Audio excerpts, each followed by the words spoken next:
कक्षा 3 विषय हिंदी व्याकरण पाठ 1 भाषा और लिपि। भाषा।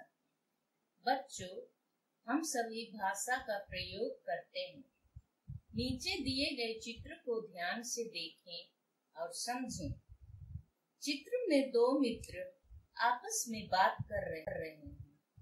दोनों ही अपने विचारों और भावों को एक दूसरे के सामने प्रकट कर रहे हैं। अतः हम कह सकते हैं कि भाषा वह साधन है जिसके द्वारा हम अपने विचार प्रकट कर सकते हैं तथा दूसरों के विचारों को समझ सकते हैं। दोनों मित्रों ने अपने विचारों और भावों को व्यक्त करने के लिए जिस साधन का प्रयोग किया वह साधन ही भाषा कहलाती है। भाषा शब्द संस्कृत की भाष धातु से बना है जिसका अर्थ है बोलना। दूसरे शब्दों में हम कह सकते हैं कि भाषा एक ऐसा माध्यम है जिसके द्वारा हम अपने विचारों को प्रकट करते हैं। भाषा के रूप। भाषा के दो रूप होते हैं, मौखिक रूप और लिखित रूप।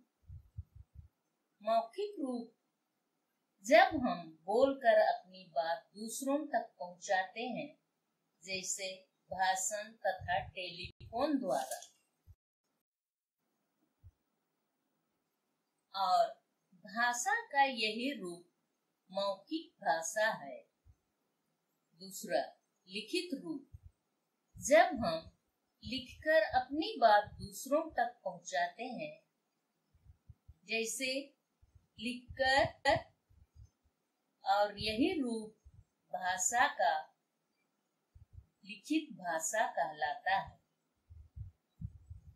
बच्चों, हमारे देश में कई राज्य हैं और सभी राज्यों में अलग अलग भारतीय भाषाएं बोली जाती है। हमारे देश में कई भाषाएं बोली जाती हैं और हिंदी हमारा राष्ट्रभाषा है। भारत के विभिन्न राज्यों में विभिन्न भाषाएं बोली जाती हैं, जैसे पंजाब में पंजाबी, गुजरात में गुजराती, केरल में मलयालम आदि। आगे हम भाषा लिखने के ढंग के विषय में भी पढ़ेंगे। भाषा लिखने का ढंग ही लिपि कहलाता है। उदाहरण, भाषा और लिपि।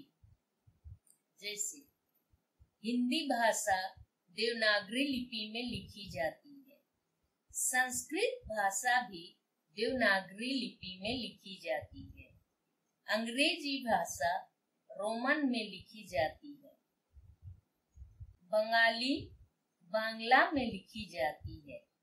शेष भाषा लिपि हम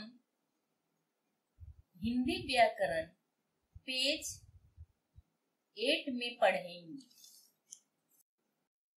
अच्छा बच्चों, अभी पुनः हम एक बार पाठ का पुनरावृत्ति करेंगे कि आज हमने पाठ में क्या सीखा। जिस साधन के द्वारा मनुष्य अपने भावों और विचारों को बोलकर या लिखकर प्रकट करते हैं, उसे ही भाषा कहते हैं। भाषा के दो रूप होते हैं, मौखिक और लिखित। जब बोलकर अपनी बात दूसरों तक पहुंचाते हैं, उसे मौखिक भाषा कहते हैं। जब हम लिखकर अपनी बात दूसरों तक पहुंचाते हैं, उसे लिखित भाषा कहते हैं। भाषा को लिखने के लिए जिन ध्वनि चिन्हों का प्रयोग होता है, उसे लिपि कहते हैं। अब हम कक्षा कार्य करेंगे। प्रश्न 2, उचित शब्दों के द्वारा खाली स्थानों को भरें। बच्चों, यहाँ शब्द दिए जा रहे हैं।